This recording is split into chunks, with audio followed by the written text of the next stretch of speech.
कल हमने अपनी आज़ादी मनाई है और आज इंडिया वाले बना रहे क्योंकि आज 15 अगस्त है। आपको दिखाता हूँ लाइव पाकिस्तान से।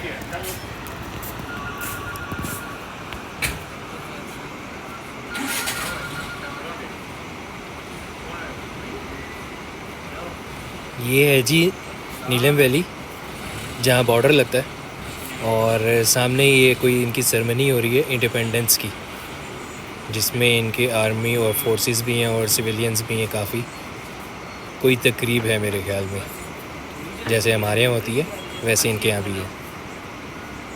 अच्छा लग रहा है देख के, बाकी चीज़ें अपनी जगह।